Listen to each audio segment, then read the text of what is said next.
Good morning, good afternoon, good evening, wherever you are. I'm Ryan in Singapore. Welcome to our mindfulness practice. Today, our topic is about how to meditate. So, what we tend to do here in January, well, not always in January, is I always like to come back to basics. So, maybe you've been meditating with me for years, and it's time to kind of remind yourself what meditation is like and what are things that I can do to support my practice. So what's mindfulness is paying attention on purpose in the present moment, non-judgmentally. So paying attention to what's going on right here and now, and understanding that we use the body as an anchor. We tend to use physical sensations to bring us into the present because those are things that are happening right here and now. And yes, while we're meditating, our minds may wander away. But something to keep in mind is that although the anchor is the thing that I've chosen to focus on, when the mind wanders away, that is something happening in the present moment too. So can I attend to that mind wandering? And can I attend to it in a loving way, in a compassionate way? Because this is the nature of my mind. My mind wandered, sometimes, most of the time, without my choice. So what's that? Can I be present for that? So meditation is practicing being mindful. So can I set aside some time intentionally to try my best to pay attention on purpose in the present moment and letting go of judgment about what happens during that time? And as well, part of letting go of judgment is to be aware of judgment as it happens, right? So not setting a standard for yourself and saying, I'm not going to judge during these next 10 minutes or whatever. And then, then when a judgment pops up, to judge yourself for judging. So, how many layers of that are there? So you can see that as you're practicing. So this is a very important part of practice is that present moment experience of whatever it is that's going on. And that includes observing the judging mind itself in a non-judgmental way, right? And this is kind of what's interesting about the meditation practice is kind of the layers of the onion. As you go up, you can see that the awareness of the judging mind is non-judgmental. And if that mind is judgmental, then another layer up is the non-judgmental mind, right? So you don't have to take maybe it sounds complicated, but you don't have to take my word for it. You can experience it for yourself in meditation. So, okay. Kind of get down to the mechanics and the bare bones of meditation, which I think I spent a little bit more time discussing body scan last time we did meditation instructions, and this time I really wanted to spend a little bit more time to discuss sitting meditation. So, sitting meditation, there are several ways to do it. One is to find yourself on the floor. If you do find yourself on the floor, maybe having a cushion like this one, right? Something to elevate your hips slightly above your knees. And so this can be really helpful and supportive for the spine and the lower back. It doesn't have to be an official meditation cushion either. You can use, what have I used in the past? I've used a pillow. I've bunched up a pillow and put it underneath my tailbone. I've rolled up a yoga mat. I've sat on a yoga mat and rolled it up halfway so that my knees land on the mat itself, and then my buttocks is elevated by the rolled up part. Although I do tend to find that that makes my legs go numb a little bit.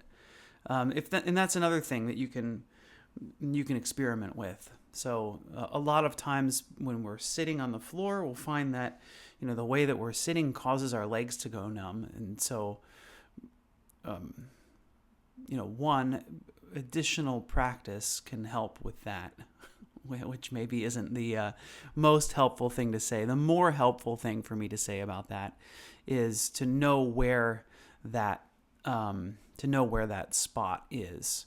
So and when I say that spot, is the spot it's between the thigh and the buttock where there's a nerve.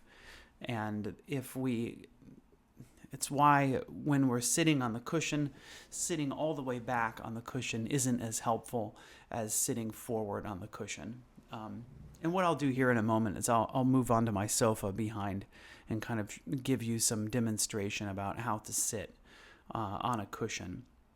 If you're not using a cushion, if you're sitting on the edge of a chair, that's what I would recommend. Is if you're sitting on a chair, bring your buttocks to the edge of the chair. Let your legs hang a little bit so that your knees are slightly lower than the buttocks. And what this helps is with the curvature of the spine. So you'll notice that when you're standing, your spine curves in a particular way, and it's relatively supportive, so that allows you to stand for a long period of time without your back getting too tired. And so you can replicate that when you're sitting down, and that will give you the same kind of support. So this is the idea, is to have a straight spine as you're meditating. And the main purpose of this, this isn't, there's nothing magical about it. The reason to do it is to help support alertness. And I have to say, on the retreat I was on over the past weekend, there was a lying down body scan, and I think, I did the body. I know myself. I know that lying down body scan tends to make me fall asleep, but I thought, well, let me experiment with it anyway, and I was asleep within. It was from the top down. We didn't finish the face, and I fell asleep. Right, and I woke up when we're at the bottoms of the feet. So it was really not alert. I have to say I enjoyed my sleep at that time, which was good. Maybe I needed it, but the point is that really, if you want to practicing mindfulness and falling asleep are two different things. If you're using a guided meditation to fall asleep, that's very different than using a guided meditation to meditate. And again, this is without any judgment. If that helps you fall asleep and that's what you want to do, by all means, use my recordings to fall asleep if that's helpful. The head position is, again, kind of to help with that straight spine. So to align. So you've got two curves in the spine, one in the lower back, one up at the neck. Kind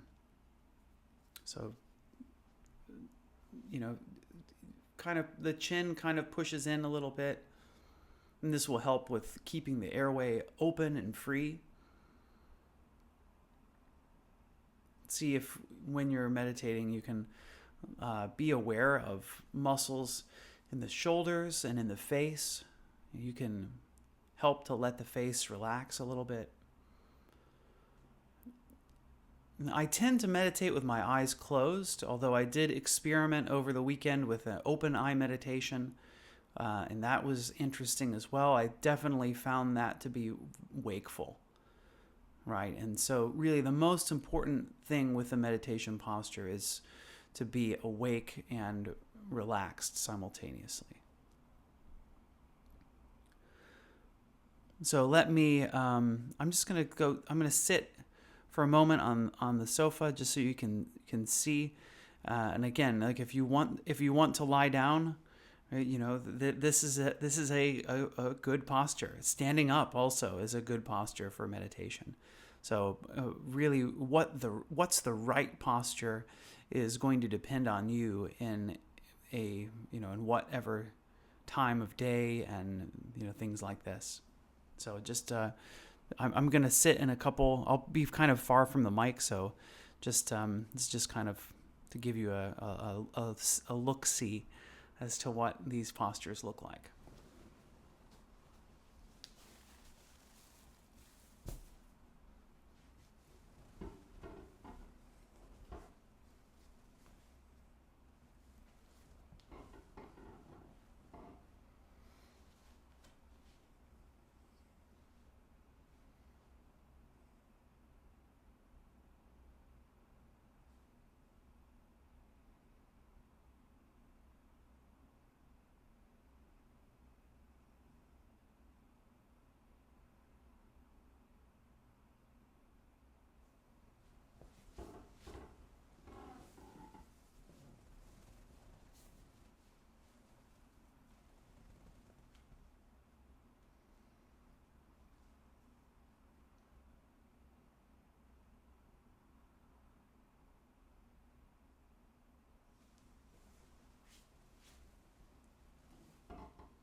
Okay, so just some ideas that can help. Different cross-legged postures are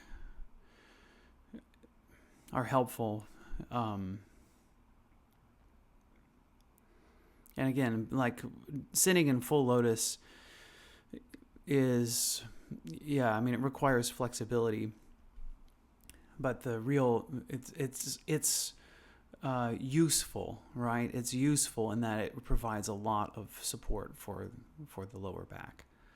And so actually when I'm meditating with you, I'm always sitting in, almost always sitting in the full lotus posture, because I find that is very helpful in keeping me awake and alert. And that helps with my focus. And it helps me to be more mindful when my mind wanders, and to notice my judgments and everything that goes along with it. So let's go ahead and get into today's practice. So I would encourage you to find a posture that is helpful for you, supportive, that's going to help combine relaxation and alertness.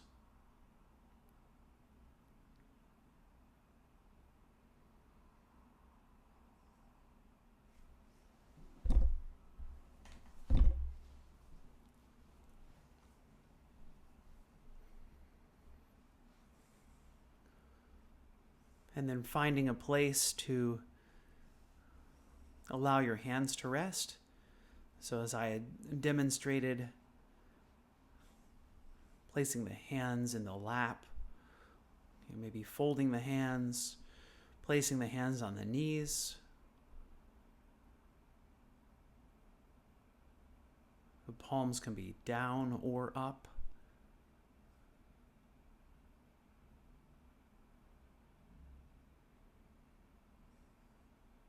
The idea is just to be comfortable. And so just to link back into last time, silence and stillness, right? Is there a posture that you can maintain for the next 20 minutes?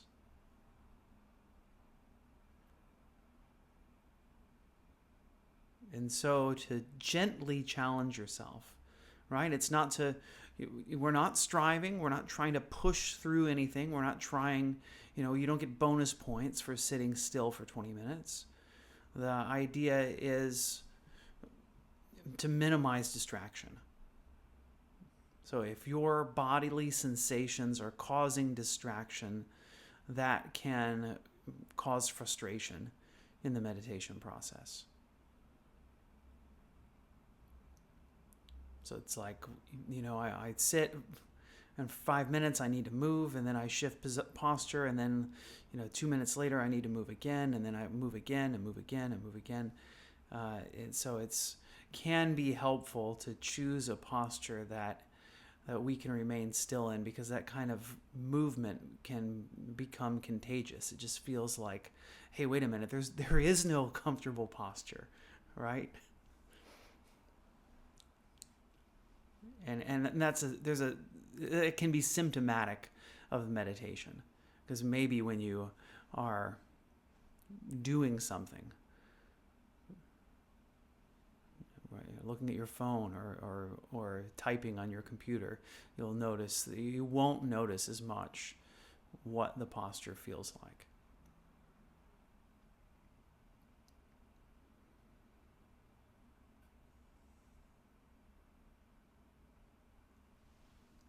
So arriving here in this posture today,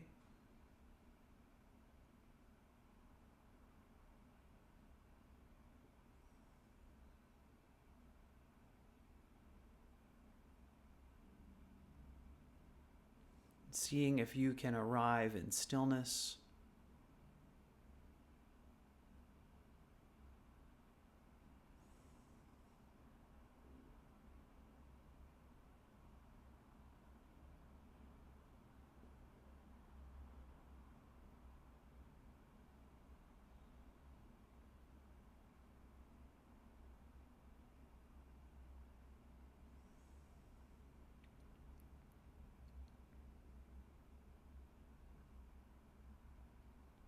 and then choosing an anchor that is grounding for you.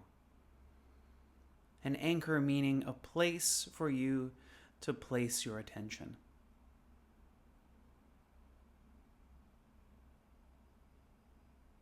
So what's grounding? Hey, maybe the buttocks. As gravity pulls down, there is sensation in the buttocks as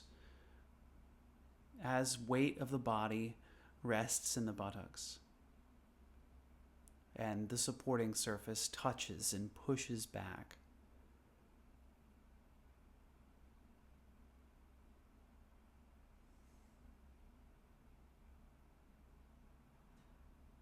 Or maybe a spot in the abdomen.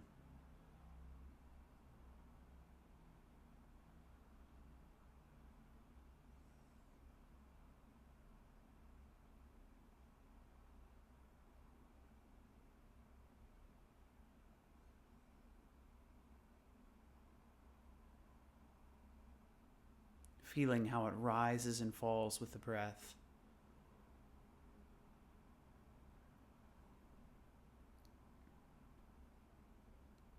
Maybe the chest rising and falling.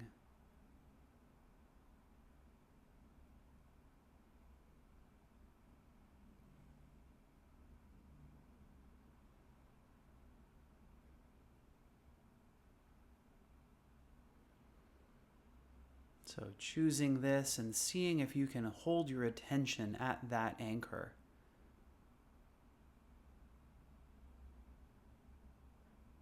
And then sometimes the mind wanders. Find that you start having opinions about what's going on. What am I doing here? Why this seems boring? Maybe you jump forward into your day. Here's what I need to do next. Let me think about my to-do list. Maybe you start fantasizing. You drift off into some other world, some other reality. See if you can keep bringing your mind back to the here and now, and using that anchor to anchor you in this present moment, in this reality. And so one thing that can be helpful, and especially in the context of trauma-sensitive mindfulness, is actually touching the body.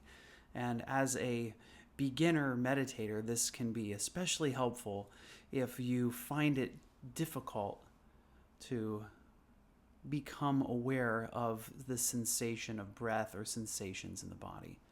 So I'm going to do that, and I'll demonstrate going back onto my sofa so that you can just kind of see what this is like. And so there's some data and research that suggests that touching our body with our hands can really be stress relieving and be coupled with a kind of non-verbal self-compassion. So what I'm going to do is place my right hand on my chest and my left hand on my belly to help observe my breath. And so I'm going to just go meditate this way for a while and leave you in silence just for a few minutes.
checking in on the quality of the attention.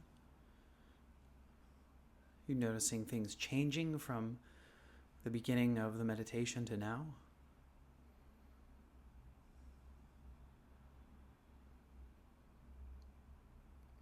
Is it harder to pay attention now, or maybe the body is calmed down and relaxed? So we're all coming from different places, different events. We might have come from a state of being excited and agitated. The meditation brings our energy level down, or maybe we've come from a place of tiredness or sickness or sleepiness, and the meditation is bringing the energy up.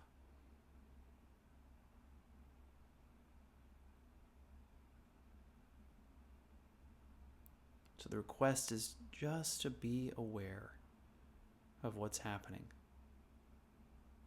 The state of the mind and state of the body doesn't stay static, doesn't stay the same. Things are changing as the meditation goes on. What thoughts distract us may be different.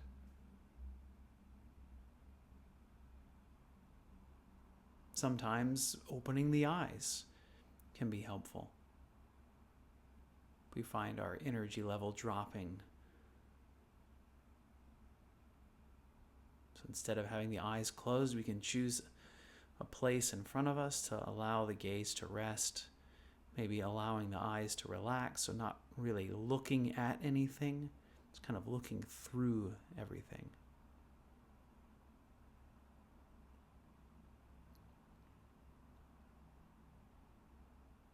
You can see that experimenting with open eyes or closed eyes changes the quality of the meditation as well.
And so do you give yourself an assessment?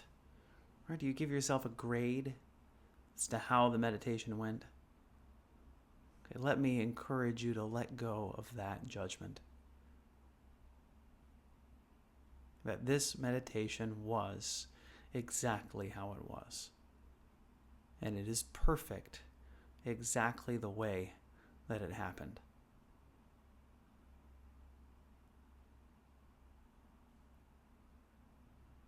This meditation was perfect exactly how it happened.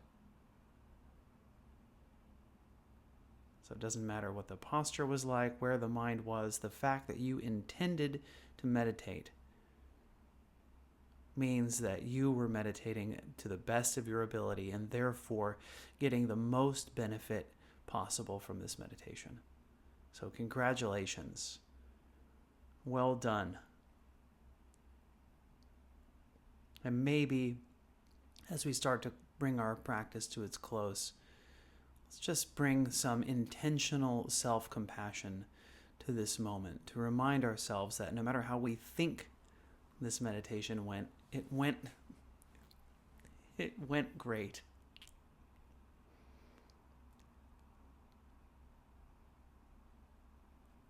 So well done, me. Maybe give yourself a little thanks for having taken the time to work with yourself today as you are.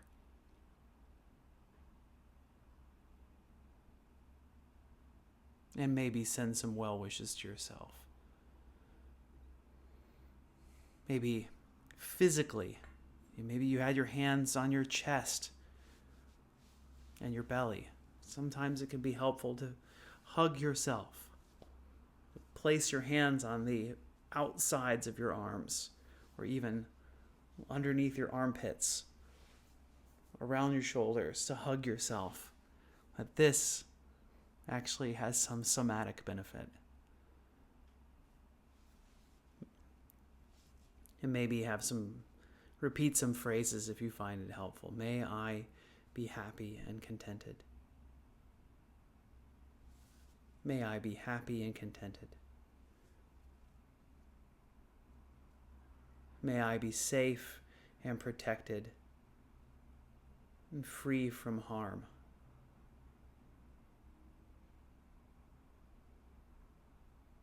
May I be free from inner and outer harm.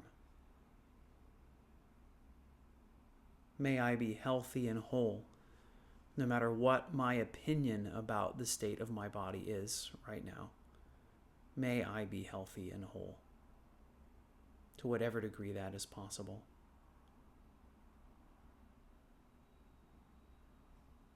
May I be peaceful. May I be at ease.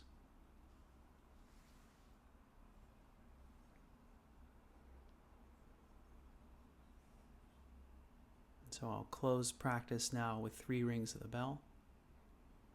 You can feel free to shift your position, open your eyes, or whatever you like to transition out of our period of practice.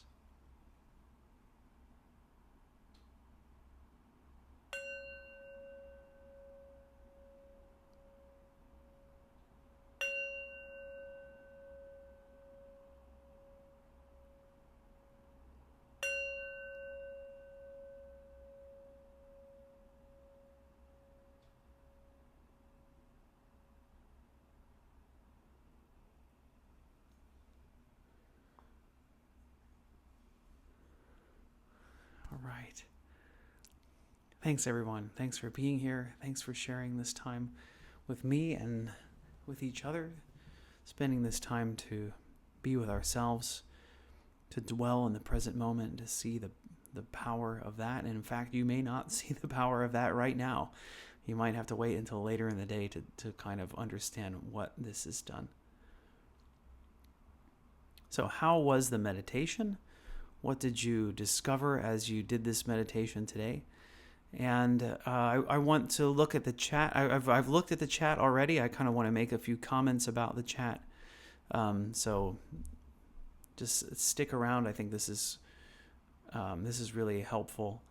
So first, I just wanted to say first I want to say thanks, Rachel, for your donation. Thanks so much. That's very helpful and supportive for me. How it feels in my body when I'm saying yes or no. It's Jean's talking about EMDR therapy. So we'll go back to that, this kind of trauma-sensitive mindfulness and somatics around different interactions that we have with other people and ourselves and at a future date. Evie says, okay, so Cece says, I usually lay down. Evie says, I'm laying down as I'm not feeling well and I am in pain. And then Cece says, I figure better to do it imperfectly than not to do it. And Evie says, harder due to more pain. And so I guess I just want to inquire here, what's perfect? What's imperfect? Are we talking about posture? Harder due to more pain? So I think this is an interesting exploration, is to observe, to observe the mind and to ask, well, what is perfect, and why am I defining this as perfect, and what's imperfect, and why do I define this as imperfect? And it's an interesting word, right? And also so perfect being an interesting word. Another interesting word is pain. How do you know that you're in pain? And can you explore exactly where in the body this sensation occurs? And is the correct word pain? Or are there more words that can be used to describe the experience that you're having? Is it pinching? Is it burning? Is it tightness? And so sometimes we condition ourselves to default to the word pain, whereas when we open to the sensation with kindness and curiosity, we may discover that there's more to it, that there's more to the sensation. And in fact, without mindfulness, that sensation can become bigger than it really is. And sometimes really paying attention with that flashlight, that focused awareness, we discover more. And sometimes mindfulness can even make the sensation more intense. And so this is part of the practice, is to examine with a lot of curiosity and a lot of detail what it is that's going on here. And Jess says, just came from Love Burn in Miami. This is 1,000% what was needed. Thanks, Jess, for being here, and thanks for sharing.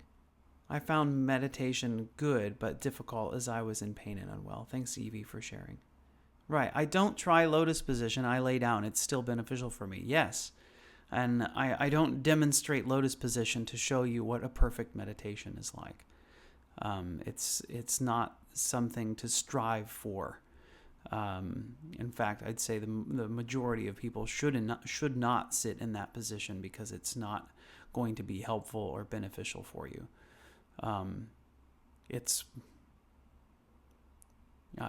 it help for you to look at it, or do you, seeing me do it, does that make you, does that good, or does that make you judge yourself harshly, or does it help just seeing it? Does it help you to meditate more? I really don't know.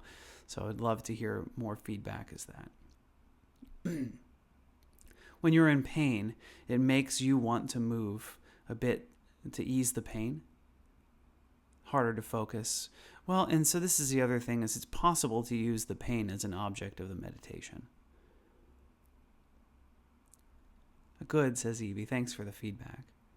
Okay, yes, it's not. This is the point. It's not encouraged to sit this way necessarily, right? And again, I could spend a session as to talk about different postures, and to go, well, what's the benefit of each one? And the full lotus has a benefit for sure. I don't sit in that posture accidentally.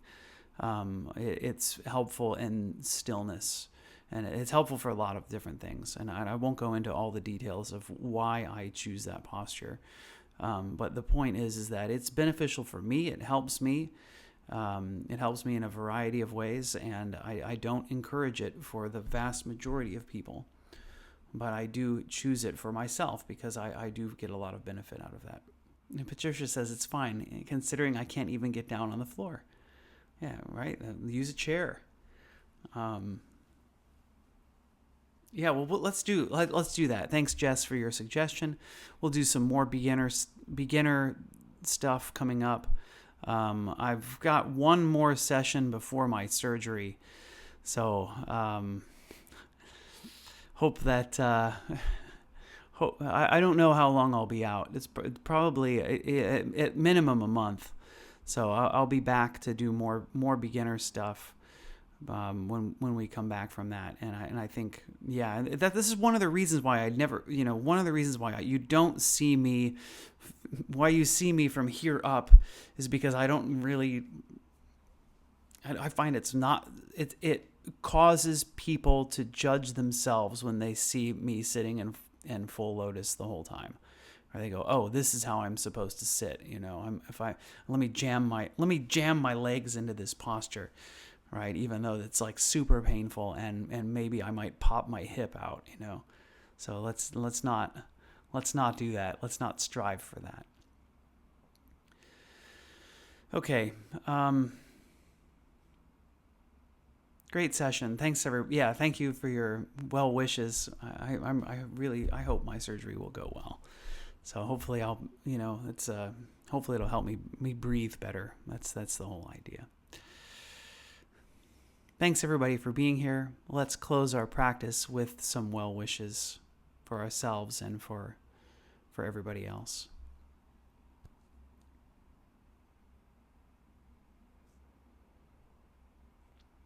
May I be happy and peaceful.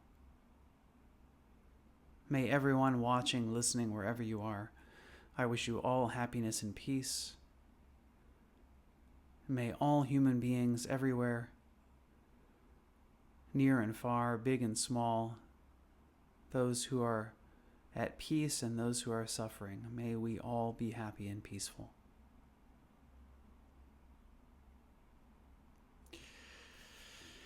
All right. Take care. See you again soon. I'll be back in about a week and a half. I have a trip I need to take, so I'll be back in a week and a half to discuss what it's like. What can you do to prep when you're going to go in for surgery or have some kind of difficult experience that is coming up. Well, how can I prep for that? So we'll discuss that next time. Until then, bye-bye.